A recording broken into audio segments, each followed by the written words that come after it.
तो guys almighty guidance के YouTube channel पर आपका हार्दिक स्वागत है। तो गाइज हम पढ़ रहे थे जे&के पंचायत अकाउंट असिस्टेंट का सिलेबस जो रिसेंटली जेकेएसएसबी ने अपलोड किया है। उसमें क्या क्या कंपोनेंट्स, टॉपिक, सब टॉपिक्स हैं। तो गाइज हम देख बैठे हैं काफ़ी सारी चीज़ें। तो इस वीडियो में हम देखेंगे, हमने रिसेंटली एक कैश बुक का इम्पॉर्टेंट टॉपिक कवर किया है। मैंने आपको ये सब पढ़ाया कि कैश बुक क्या होती है, सब्सिडियरी बुक्स क्या होती हैं, कैश बुक और लेजर बुक में क्या डिफरेंस है, या कैश बुक के मेंटेन करने पर आपको लेजर अकाउंट जो कैश से डील करता है उसे और बनाने की ज़रूरत नहीं है। मैंने आपको सब बताया कि single, double, triple column cash book क्या होती है, पेटी कैश बुक क्या होती है, कौन किसे कब क्या मैनेज करता है, कौन कौन से कॉलम्स होते हैं। तो गाइस अब यहाँ पर हम देखेंगे कि कितना आपको याद रहा। आपका एप्लीकेशन पार्ट आपको यहाँ पर देखने को मिलेगा। तो गाइस यहाँ पर मैं आपको एक चीज बता दूं कि अगर आपने कैश बुक का कंसेप्ट आपको क्लियर नहीं है, आपने कहीं और से या मेरी वीडियोस नहीं देखी हुई हैं, तो प्लीज आप इस एमसीक्यूज की वीडियो ना देखें। उसका रीजन ये है मेरा कहने का, क्योंकि अगर आपने वो कंसेप्ट नहीं क्लियर किए हुए हैं, यहाँ पर आपके क्वेश्चंस गलत होंगे और आपका मोराल डाउन होगा। आप सोचेंगे ये बहुत टफ चीजें हैं। बेसिकली ये टफ चीजें हैं नहीं। आप सिर्फ अपना 1 घंटा 1.5 घंटा निकाल के उन दोनों तीनों वीडियोस जो मैंने अपलोड की हुई हैं उनको देखिए, और उसके बाद ये आप एमसीक्यू की वीडियो देखिए। डेफिनेटली मैं आपको ये अश्योरिटी देता हूं कि आप 95% क्वेश्चंस जो हैं ये करेक्ट करेंगे।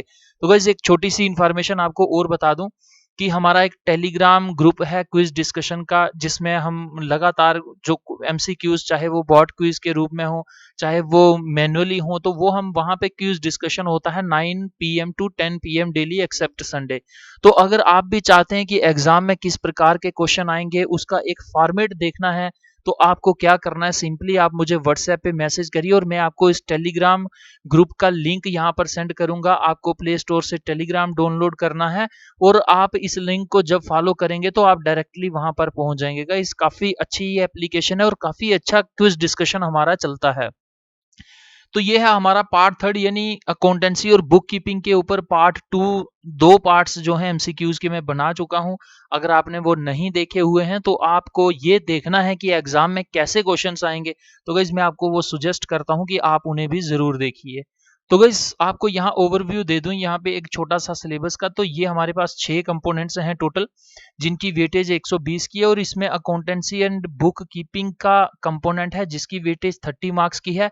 और इसमें आपको टोटल जो है लगभग इतने टॉपिक्स देखने को मिलेंगे। तो ये लास्ट वाला जो 15th है ये है पब्लिक फाइनेंशियल मैनेजमेंट सिस्टम। ये 2009 में आया था। तो गाइस इसमें आज हम क्या देखेंगे, कैश बुक के ऊपर एमसीक्यूज देखेंगे। तो गाइस समय बर्बाद ना करते हुए हम यहाँ पर देखें कि किस प्रकार के एमसीक्यूज होंगे। तो क्वेश्चन क्या कह रहा है, a cash book is used to. आप कैश बुक को क्यों मेंटेन करते हो और इसका यूज क्या होता है। टू कंप्यूट द प्रॉफिट और लॉस ऑफ अ बिजनेस। क्या एक बिजनेस में कितना प्रॉफिट या लॉस हो रहा है उसको कंप्यूट करने के लिए, उसे कैलकुलेट करने के लिए कैश बुक का इस्तेमाल करते हैं। क्या हम रिसीव्ड्स एंड जो पेमेंट्स कैश के रूप में करते हैं उनको मेंटेन करने के लिए कैश बुक का इस्तेमाल करते हैं, या फिर सिर्फ जो हम कैश की रिसीव्ट्स करते हैं, हमने बिजनेस में जो हमारा पैसा आता है हम उसके लिए इस कैश बुक को मेंटेन करते हैं, या फिर हम अपने बिजनेस से जो कैश के रूप में जो पेमेंट करते हैं उसके लिए मेंटेन करते हैं। तो गाइस डायरेक्ट क्वेश्चन ऐसा ही आपको एग्जाम में मिलेगा। तो इन चारों ऑप्शंस में से कोई एक ऑप्शन करेक्ट होगा। देखते हैं कौन सा आंसर है इसका। तो गाइस यहाँ पर आपको आंसर कौन सा देखने को मिलेगा, तो ये है record. Cash book is use to record receipts and business payments of cash. तो गाइस एक बिजनेस में जितनी भी पेमेंट्स हो रही हैं, तो आप पेमेंट का यहाँ पर इस प्रकार का फॉर्मेट बनेगा, पेमेंट का या फिर क्रेडिट का कॉलम आपका इधर आएगा और यहाँ पर रिसीप्ट या डेबिट का कॉलम आएगा।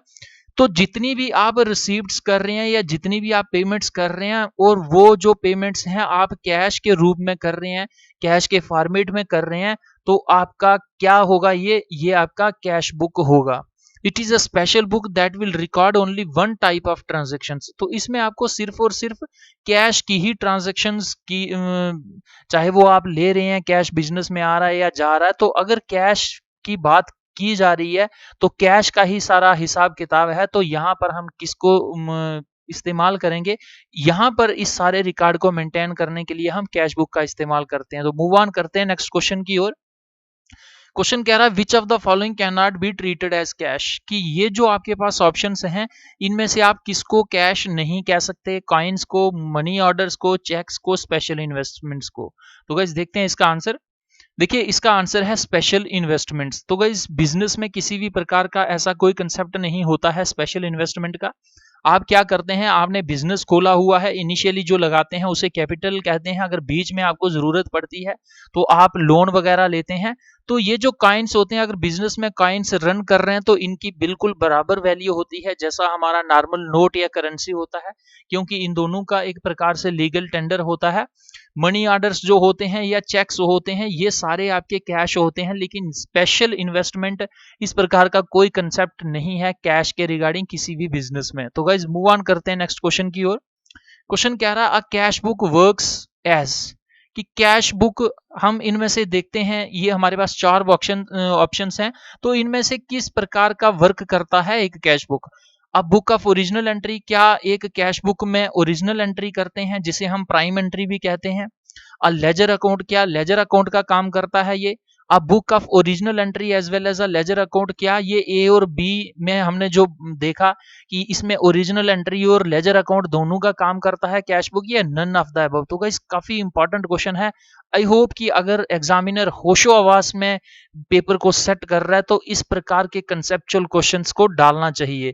तो गाइस इसका क्या आंसर होगा, देखिए इसका आंसर होगा सी। क्यों होगा कि कैश बुक जो होता है it plays role as a both as a ledger and a journal for all the cash transactions of a company since it performs the functions of both।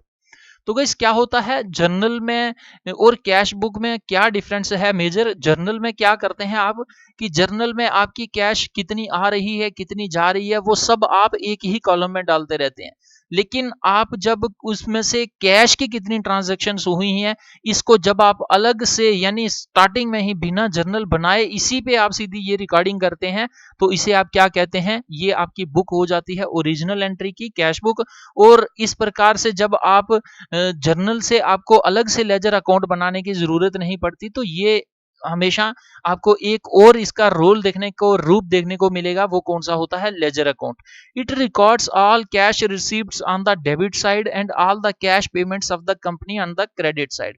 तो गाइस इस प्रकार से आपका जो है अकाउंट होगा, फॉर्मेट होगा उस कैश बुक का। तो आई होप ये काफी बार आपने देखा भी है और मैंने भी आपको काफी बार बताया है अगर आप स्टार्टिंग से मेरे साथ जुड़े हुए हैं। तो यहाँ पर क्या होता है बिजनेस में जो पेमेंट्स होती हैं ये क्रेडिट साइड होती हैं और जो रिसीप्ट्स होती हैं ये डेबिट साइड होती हैं। इन दोनों साइड्स में कैश की कितनी ट्रांजैक्शन इधर से इधर कितनी हो रही है इधर से इधर कितनी हो रही है, ये सारी जब हम कैश की ट्रांजैक्शंस को एक बुक में मेंटेन करते हैं तो उसे क्या कहते हैं, उसे कैश बुक कहते हैं। मूव ऑन करते हैं नेक्स्ट क्वेश्चन की ओर। क्वेश्चन कह रहा है which of the following statement is a correct statement. तो आपके पास ये चार स्टेटमेंट्स हैं, चारों स्टेटमेंट्स में से देखनी है कि आपके पास जो है ये करेक्ट कौन सी है। तो गाइस स्टेटमेंट फर्स्ट कह रही है cash is current asset which is readily available to meet current obligations of a business, कि जो कैश होती है ये एक प्रकार का करंट असेट है जो हमारे बिजनेस में किसी भी प्रकार की अगर हमें कोई जरूरत पड़ती है तो हम इमीडिएटली इसका इस्तेमाल कहते हैं। बी कह रहा है cash is universally accepted as a mode of payment, कि आप अगर पूरे वर्ल्ड में देखोगे तो आपको कैश का इस्तेमाल कहीं ना कहीं होता हुआ मिलेगा, यानी ये एक प्रकार का यूनिवर्सल मोड ऑफ पेमेंट है। क्या ये करेक्ट है कैश के regarding. The business activities involve regular inflow and outflow of cash, कि एक बिजनेस में जो बिजनेस एक्टिविटीज होती हैं वहां पर हमें रेगुलरली ये देखने को मिलेगा कि कैश आ रही है कैश जा रही है। क्या ये चारों स्टेटमेंट्स करेक्ट हैं, all of the above statements are correct. तो गाइस यहाँ पर आपको ये पूछा गया था कि ये करेक्ट स्टेटमेंट इनमें से कौन सी है। तो गाइस आपको जब भी इस प्रकार का क्वेश्चन देखना है तो आपको ये कीवर्ड देखना है यहाँ क्या पूछ रहा है क्वेश्चन, करेक्ट पूछ रहा है या इनकरेक्ट पूछ रहा है। देखिए एमसीक्यूज आप कहीं से भी सॉल्व कर सकते हैं। आपको इस प्रकार की वीडियोस देखने का ये बेनिफिट होगा कि आपको एक आइडिया का पता चलता है कि अगर आपको क्वेश्चन अटेम्प्ट करना है तो किस ढंग से करना है, एक नॉर्मल सी एक फुलिश मिस्टेक ना हो एग्जाम में, ताकि आपकी सिलेक्शन किसी भी प्रकार की वादा विघन में ना पड़े। तो गाइस क्या होगा इसमें करेक्ट आंसर, तो देखते हैं इसका आंसर। देखिए ये जो तीनों स्टेटमेंट्स हैं ये करेक्ट हैं और यही कारण है कि हमारी डी वाली स्टेटमेंट जिसमें ये कह रहा है all of the above statements are correct. तो गाइस काफी इंपॉर्टेंट है, ऐसा क्वेश्चन देखने को मिलेगा। मूव ऑन करते हैं नेक्स्ट क्वेश्चन की ओर। क्वेश्चन कह रहा है which of the following cash books is the most identical to a traditional cash book, कि जिस प्रकार हम पहले समय में इस्तेमाल करते थे कैश बुक, आज की डेट में अगर हम ट्रेडिशनल कैश बुक और मॉडर्न कैश बुक का कंपैरिजन करें तो कौन मोस्ट आइडेंटिकल है, कौन मिलती जुलती है, ये पूछा जा रहा है। ऑप्शन ए कह रहा है single column cash book, double column cash book, triple column cash book या फिर पेटी कैश बुक। तो भाई ऐसा ही क्वेश्चन आपको एग्जाम में देखने को मिलेगा, तो इसका क्या आंसर आ जाएगा, इसका आंसर आ जाएगा सिंगल कॉलम। तो गाइस सिंगल कॉलम क्या होता है, इस प्रकार से अकाउंट बनेगा, तो यहां पर भी कैश का अकाउंट बनेगा और यहां पर भी कैश का आपको कॉलम देखने को मिलेगा। तो इसमें क्या होगा कि बैंक और डिस्काउंट्स का जो कॉलम्स हैं वो आपको नहीं देखने को मिलेंगे, सिर्फ और सिर्फ यहां पर कैश की रिकॉर्डिंग होगी और यही कारण है कि इसको सिंगल कॉलम कैश बुक कहा जाता है, इसे सिंपल कॉलम कैश बुक कहा जाता है, इसे cash book with cash column cash book भी कहा जाता है। तो गाइस क्या कह रही है explanation, simple cash book is also known as the single column cash book. तो यहां से आपको डायरेक्ट क्वेश्चन देखने को मिल सकता है स्टेटमेंट के फॉर्म में भी, this cash book will only record. तो गाइस यहां पर will only record cash transactions, इसमें सिर्फ और सिर्फ किसकी रिगार्डिंग होगी, यहां पर रिकॉर्डिंग होगी कैश ट्रांजैक्शंस की। The cash coming in receipts will be on the left. तो मैंने आपको बता दिया कि इस प्रकार से अकाउंट होगा, यहां पर आपका रिसीव्ड साइड होगा और यहां पर आपका जो है ये पेमेंट साइड होगा। तो जो आपकी कैश आ रही हैं वो इस साइड एंटर की जाएंगी, जो आप पेमेंट कर रहे हो वो इस साइड करेंगे, और पेमेंट वाली साइड को क्रेडिट साइड भी कहते हैं और रिसीव्ड वाली साइड को जो है ये डेबिट साइड भी कहते हैं। And since we will record all cash transactions here, there is no need for a cash ledger account. तो गाइस मैंने आपको बता दिया, पिछली वीडियोस में भी बताया, अभी रिसेंटली एक आधे क्वेश्चन पीछे भी बताया। मूव ऑन करते हैं नेक्स्ट क्वेश्चन की ओर, काफी इंपॉर्टेंट ये भी क्वेश्चन है। क्वेश्चन कह रहा the credit side of a cash book is also known as, कि क्रेडिट साइड जो होती है कैश बुक की, मानो ये हमारे पास क्रेडिट साइड है और ये हमारे पास डेबिट साइड है, तो क्रेडिट साइड जो होती है कैश बुक की इसे हम एक और नाम से जानते हैं, उसका क्या नाम है, the received side, the profit side, the payment side, the loss side. तो गाइस काफी इंपॉर्टेंट ये क्वेश्चन है, इसका आंसर होगा सी वाला। देखिए इसका आंसर है सी वाला। तो अगर आप कैश बुक देखेंगे सिंपल कैश बुक, तो आपको इस प्रकार का फॉर्मेट मिलेगा, तो यहां पर आपको ये टी फॉर्मेट में मिलेगा। तो देखिए इस साइड क्या है, आपका पेमेंट है, इस साइड आपका क्रेडिट है, ये देखिए आपको क्रेडिट भी मिल रहा है और ये पेमेंट है। यहां पर क्या होगा, ये आपको जो फॉर्मेट मिल रहा है ये सिंगल कैश बुक का मिल रहा है, सिंगल कॉलम कैश बुक या फिर सिंपल कैश बुक का। इसमें देखिए सिर्फ और सिर्फ कैश की ही बात की गई हुई है, किसी प्रकार का बैंक या डिस्काउंट की बात नहीं की हुई है। मैंने आपको सिंगल कॉलम कैश बुक की जो वीडियो पर पढ़ाया था गाइज, काफी अच्छे से इसको डिक्टेट किया था। तो गाइज मूव ऑन करते हैं नेक्स्ट क्वेश्चन की ओर। क्वेश्चन कह रहा है if we add a bank column to both the sides of a single column cash book, कि आपके पास एक सिंगल कॉलम कैश बुक है, यहां पर भी आपने कैश का कॉलम बनाया हुआ है, यहां पर भी सिंपल कैश का कॉलम बनाया हुआ, तो ये थी आपकी सिंगल कॉलम कैश बुक। अगर आप इसमें बैंक का कॉलम भी ऐड करते हैं दोनों साइड, तो ये आपकी कौन सी कैश बुक बन जाएगी, ये क्वेश्चन में पूछा जा रहा है। डबल कॉलम कैश बुक बन जाएगी, ट्रिपल कॉलम कैश बुक बन जाएगी, पेटी कैश बुक बन जाएगी या फिर नन ऑफ द अबव। तो गाइस इसका क्या आंसर होगा, देखिए एक तो ऑलरेडी है, जब एक और ऐड होगा तो इसमें क्या होगा, डबल कॉलम कैश बुक इसका आंसर होगा।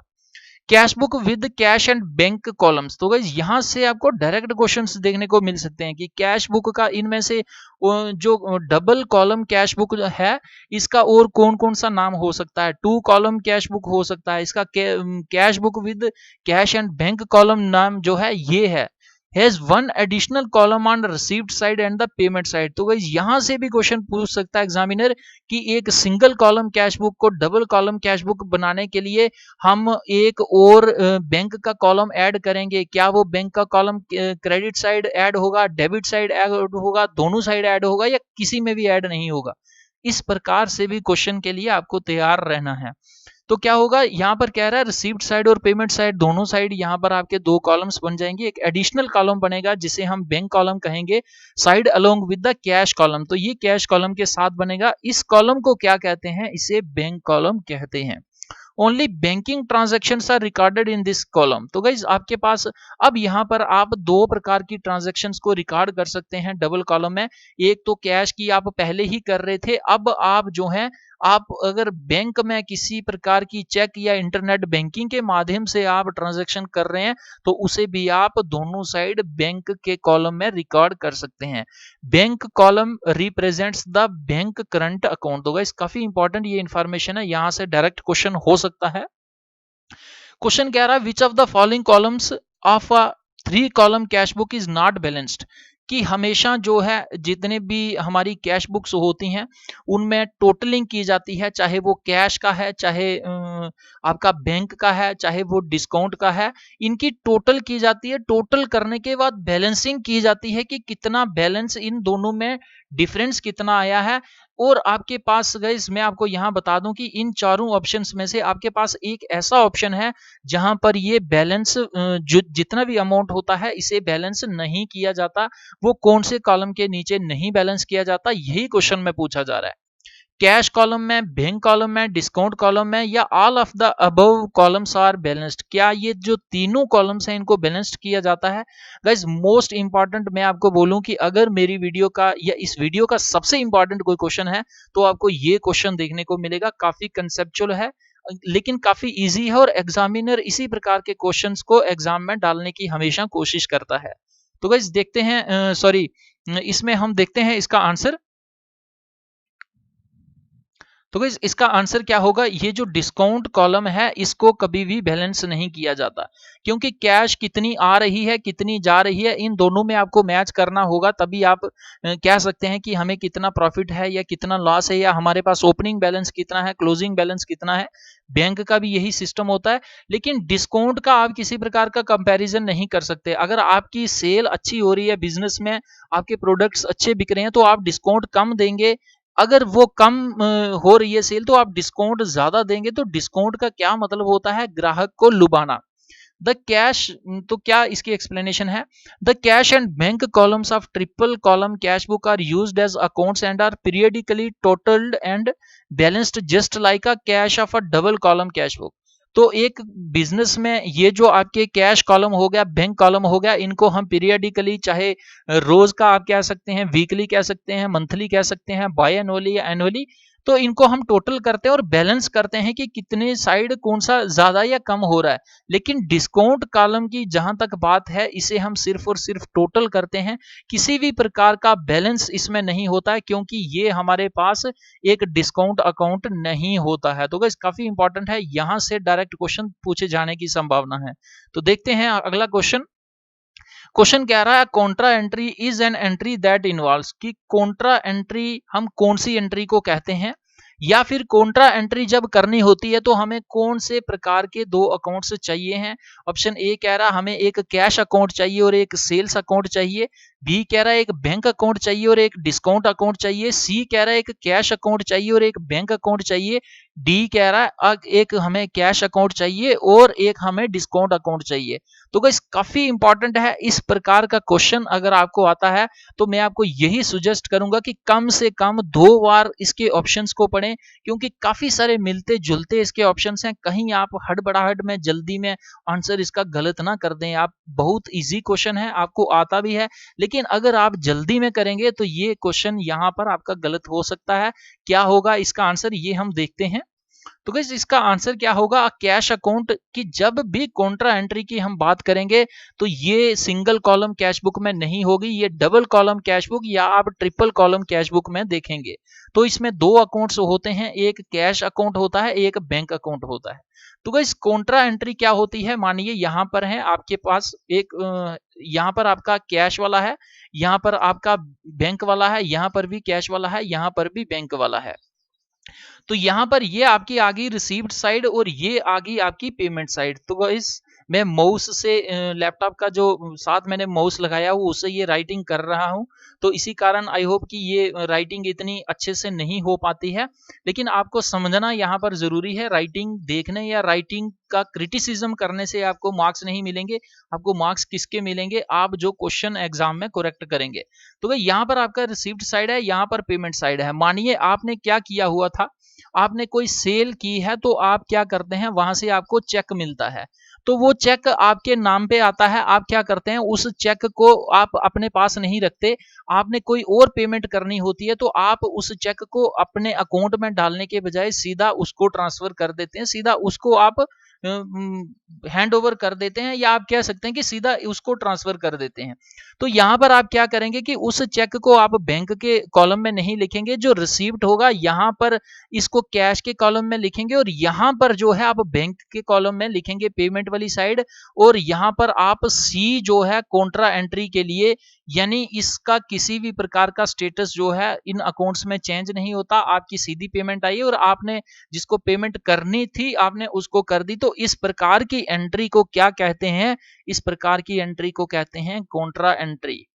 कॉन्ट्रा एंट्री क्या होती है? Contra entry is recorded when the debit and credit affect the same parent account and resulting in a net zero effect to the account. तो मैंने आपको बता दिया कि मानो आपने 10,000 किसी से पेमेंट लेनी थी और 10,000 ही आगे किसी को देनी थी, आपको वो चेक मिला, आप सीधा उसको ट्रांसफर कर देते हैं, किसी भी प्रकार का इफेक्ट नहीं पड़ रहा है। इसको क्या कहते हैं? इसे कॉन्ट्रा एंट्री कहते हैं।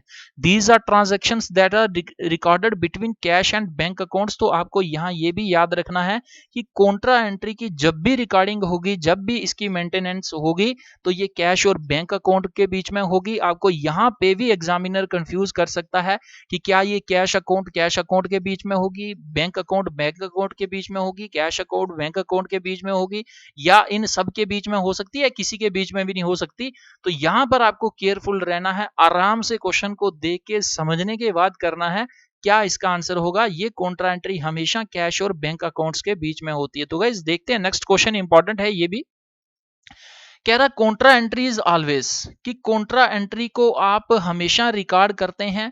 क्या सिर्फ आप कैश बुक का जो डेबिट साइड होता है, लेफ्ट वाला साइड, क्या उसी साइड आप काउंट करते हैं, इसको रिकॉर्ड करते हैं, या फिर आप सिर्फ इसको क्रेडिट साइड रिकॉर्ड करते हैं, या इसको आप कैश बुक के क्रेडिट और डेबिट साइड दोनों रिकॉर्ड करते हैं, या ये आप कैश बुक में रिकॉर्ड करते ही नहीं। तो गाइस काफी इंपॉर्टेंट वर्डिंग है ये, आपको समझना है, लॉजिक लगाना है, अपना कंसेप्ट जो आपने अर्न किया हुआ है अब तक की मेहनत करके।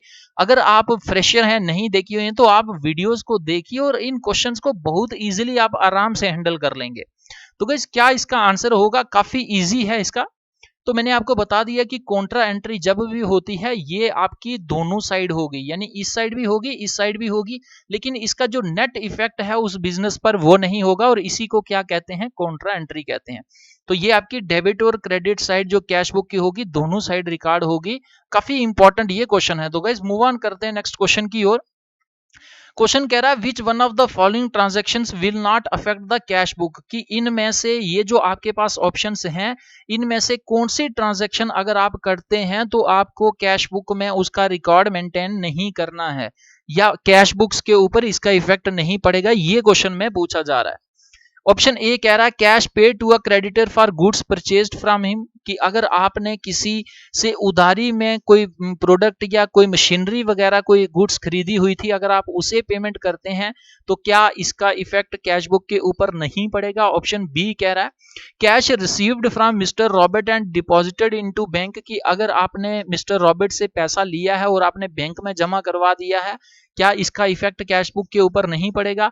Depreciation expense recorded for the year, कि आपने मानिए मशीनरी आपकी स्टार्टिंग में बिजनेस में 50 करोड़ की मशीनरी थी, आपने एक साल उसका इस्तेमाल करके 5 करोड़ उसका डेप्रिसिएशन हो जाता है, उसकी वियर एंड टीयर वैल्यू कम हो जाती है, तो आप क्या करते हैं 45 करोड़ उसकी कीमत रह जाती है। तो इस प्रकार का जो डेप्रिसिएशन होता है, क्या इसका इफेक्ट कैश बुक पर नहीं पड़ता है। या फिर आप टेलीफोन के जो चार्जेस हैं उन्हें पे करते हैं ऑनलाइन अपने कंपनी के बैंक अकाउंट से, क्या इसका इफेक्ट कैश बुक के ऊपर नहीं पड़ता है। तो गाइस ये चारों ऑप्शंस देख के आपको आंसर बताना है। तो इसका क्या आंसर होगा? इसका आंसर है depreciation expense recorded for the year. तो गाइस डेप्रिसिएशन जो भी कंपनी में हो रहा है, इसका कैश बुक के साथ लेना देना कुछ नहीं है। आपने उधारी चीज ली हुई थी, आप पेमेंट करते हो, उसे पेमेंट की साइड रिकॉर्ड करोगे। आपने अगर आप पैसा लेते हो और उसे बैंक में जमा करवाते हो, ये भी आपको कैश बुक में मेंटेन करना होगा। या टेलीफोन के चार्जेस जब आप पेमेंट करते हो तो ये भी आपको क्रेडिट साइड या फिर आप पेमेंट वाले पोर्शन में कॉलम में आपको ऐड करना है। लेकिन डेप्रिसिएशन का किसी भी प्रकार का मेंशन या रिकॉर्डिंग आपको कैश बुक में नहीं करना है। तो गाइस काफी इंपॉर्टेंट ये क्वेश्चन है। देखते हैं नेक्स्ट इंपॉर्टेंट क्वेश्चन। क्वेश्चन कह रहा है which one of the following transactions will be recorded as contra entry. तो इनमें से आपके पास कौन सी ट्रांजैक्शन को आप as a contra entry record करोगे? Cash deposited into company's bank account की अगर आप अपने बैंक अकाउंट जो आपकी कंपनी का है वहां पर कैश को डिपॉजिट करवाते हो तो क्या उसके लिए कॉन्ट्रा एंट्री करनी पड़ेगी? आप previously received check deposited into company's bank account, आपने कोई एक चेक लिया हुआ है और वो आप कंपनी के बैंक अकाउंट में जमा करवाते हो। या cash withdrawn from bank for office use, या आप कैश निकलवाते हो बैंक से वो ऑफिस यूज के लिए, या ऑल ऑफ द अबव। तो गाइस काफी इंपॉर्टेंट ये भी क्वेश्चन है, ऐसा भी क्वेश्चन आपको देखने को मिलेगा। तो देखते हैं इसका आंसर। तो गाइस इसका आंसर होगा ऑल ऑफ द अबव, यानी ये सारे फंक्शंस करने के लिए आप कॉन्ट्रा एंट्री का जो इस्तेमाल है इसको कर सकते हैं। तो गाइस देखते हैं नेक्स्ट इंपॉर्टेंट क्वेश्चन। क्वेश्चन कह रहा है cash book used to record day to day minor expenses. तो गाइस माइनर छोटे छोटे जो चाय का, पानी का, कॉफी का खर्चा, बड़े बड़े बिजनेसों में छोटा छोटा खर्चा चलता रहता है, इस सब को मेंटेन करने के लिए, रिकॉर्ड करने के लिए जो हम कैश बुक लगाते हैं उस कैश बुक को क्या कहते हैं, यही क्वेश्चन में पूछा जा रहा है। जनरल कैश बुक, पेटी cash book, additional cash book, extra cash book. तो गाइस देखते हैं इसका आंसर। देखिए इसका आंसर है पेटी कैश बुक। तो पेटी का मतलब ही होता है माइनर, छोटे छोटे। तो ये जो छोटे छोटे खर्चे हैं ये सारे हम किस में लिखते हैं, ये पेटी कैश बुक में लिखते हैं। तो देखते हैं नेक्स्ट इंपॉर्टेंट क्वेश्चन। क्वेश्चन कह रहा है कि एक ऐसा आदमी या person who is responsible for recording transactions इन पेटी कैश बुक। तो गाइस PETT है, यहाँ पर ए जो है टाइपिंग मिस्टेक हो गई है। तो पेटी कैश बुक में जो रिकॉर्ड करता है ट्रांजेक्शन्स छोटी छोटी हो रही हैं उसको क्या कहते हैं? ये रिकॉर्डिंग कौन करता है? जो general cashier of the company होता है वो करता है, या एडिशनल कैशियर होता है, या पेटी कैशियर होता है, या काउंटर कैशियर होता है? इन चारों में से एक आंसर होगा। तो देखते हैं इसका आंसर। देखिए इसका आंसर है पेटी कैशियर। तो आपको सीधा पेटी कैश से पेटी कैशियर यहां पर समझ आना है। तो देखते हैं नेक्स्ट इंपॉर्टेंट क्वेश्चन। क्वेश्चन कह रहा था debit side of a cash book is also known as. तो मैंने आपको बताया कि इस प्रकार से आपकी इस साइड डेबिट साइड होगी और इस साइड क्रेडिट साइड होगी। तो जो डेबिट साइड है इसको हम और क्या कहते हैं? इनकम साइड कहते हैं, एक्सपेंस साइड कहते हैं, पेमेंट साइड कहते हैं, या रिसीव्ड साइड कहते हैं। इन चारों में से एक ऑप्शन होगा। कौन सा ऑप्शन करेक्ट वाला है गाइस, ये देखते हैं हम आंसर। तो ये इसका होगा रिसीव्ड साइड होगा। तो गाइस इस प्रकार का आपका जो भी होंगी कैश बुक्स उसमें होगा। तो ये आपका इस साइड डेबिट होगा, इस साइड क्रेडिट होगा, और इसको आप जो है पेमेंट साइड भी बोलोगे और इस साइड को क्या बोलोगे? रिसीव्ड साइड भी बोलोगे। जितना आपका यहाँ से आप अगर किसी भी प्रकार की पेमेंट करते हैं तो वो आपकी payment side, credit side record होगी। और अगर आपकी कंपनी में किसी भी प्रकार का पैसा आता है वापिस से तो आप उसको रिसीव्ड वाली साइड यानी डेबिट वाली साइड यहाँ पर रिकॉर्ड करोगे। तो गाइस इस प्रकार के क्वेश्चंस जो हैं आपको एग्जाम में देखने को मिलेंगे। आई होप कि आपको सारे क्वेश्चंस बहुत अच्छे से क्लियर हो गए होंगे। गाइस मैं आपको फिर से बता दूं कि जब भी आप MCQ की वीडियो देखते हो, चाहे मेरे चैनल पे या किसी भी चैनल पे, और यहाँ पर एक भी और भी सजेशन दूं कि जब भी आप किसी पर्टिकुलर टॉपिक को पढ़ते हो तो टॉपिक के बाद आपको MCQ ज्यादा से ज्यादा करने चाहिए, आपको सॉल्व करने चाहिए। क्योंकि एट द एंड टॉपिक पढ़ने से नहीं, आप प्रैक्टिस जब करेंगे आपको पता चलेगा कि मेरे अंदर कितना मैं अभी पानी में हूं, कितना कंसेप्ट मेरा ये मजबूत है। अगर आपके काफी सारे 90+% में जा रहे हैं आपकी करेक्शन वहां पर, तो गाइस आप मूव ऑन करिए नेक्स्ट टॉपिक के। अदरवाइज उस टॉपिक को आप पीरियडिकली देखते रहिए, रिवाइज करते रहिए, MCQ सॉल्व करते रहिए। तो एट द एंड क्या होगा कि एक ना एक दिन बहुत जल्दी ऐसा आएगा कि आप पूरे सिलेबस पर आपकी एक अच्छी ग्रिप होगी और आप कॉन्फिडेंस के साथ क्वेश्चन एग्जाम में सॉल्व करेंगे, उसे करेक्ट करेंगे और अच्छे रैंक के साथ अपनी सिलेक्शन लेंगे। तो गाइज आई होप कि आपको ये वीडियो बहुत अच्छी लगी होगी। गाइज अगर अच्छी लगती है तो आप लाइक जरूर करें वीडियो को। फेसबुक पर भी आप हमारे साथ जुड़ सकते हैं, काफ़ी सारी इन्फॉर्मेशन यहाँ पर भी शेयर की जाती है। गाइज़ अगर आपको अभी भी किसी प्रकार का कन्फ्यूज़न या डाउट है तो आप सजेशन देना चाहते हैं तो आप कमेंट बॉक्स में कमेंट कर सकते हैं। almightyguidance@gmail.com इस पर मेल कर सकते हैं, इस व्हाट्सएप नंबर का भी हेल्प ले सकते हैं। गाइज़ हर एक वीडियो का पीडीएफ पाने के लिए आपको क्या करना है, अलमाइटी गाइडेंस के यूट्यूब चैनल को टेलीग्राम पर ज्वाइन करना है और यहाँ पर ये बेनिफिट होगा कि हर एक वीडियो का पीडीएफ मिलेगा। अर्ली मॉर्निंग कुछ इंपॉर्टेंट न्यूज़पेपर्स पीडीएफ फॉर्म में शेयर किए जाते हैं। मंथली मैगजीन्स होती हैं करंट अफेयर्स की, वो भी आपको यहाँ पर देखने को मिलेंगी। कॉम्पिटिटिव एग्जाम्स की जो बुक्स होती हैं, मेरे पास जो भी इंफॉर्मेशन नहीं होती है पीडीएफ आता है गाइज, मैं इमीडिएटली इस ग्रुप पर शेयर करता हूँ। आप भी इसे ज्वाइन करें। जब तक आपका कॉम्पिटिटिव एग्जाम क्लियर नहीं होता, आपकी जॉब नहीं लग जाती, सिलेक्शन नहीं हो जाती, तो गाइज आपके लैपटॉप मोबाइल फोन में ये एप्लीकेशन होना अनिवार्य है। तो गाइस आपको अगर चाहते हैं कि इसी प्रकार की क्वालिटेटिव नॉलेज की वीडियोस आपको मिलती रहें, तो आपको क्या करना है, जो गरीब बच्चे हैं, दूर दराज के बच्चे हैं, दूर इलाके के बच्चे हैं, जिन तक ऑफलाइन कोर्सेज अवेलेबल नहीं हो सकते, जो ऑनलाइन कोचिंग्स को या ऑनलाइन कोर्सेज को अफोर्ड नहीं कर पाते, उन तक इस प्रकार की फ्री वीडियोस को, फ्री पीडीएफ्स को खुदा के वास्ते शेयर करें। और अगर आप खुद नए हैं इस चैनल पर तो आप इसे सब्सक्राइब करने के बाद रिंग बेल आइकन पर ऑल क्लिक करें, ताकि जब भी कोई नोटिफिकेशन या कोई भी वीडियो अपलोड की जाए वो तुरंत एक मैसेज अलर्ट के रूप में आपके मोबाइल फोन पर आ जाए। तो गाइस वीडियो को देखने के लिए धन्यवाद। जय हिंद, जय भारत।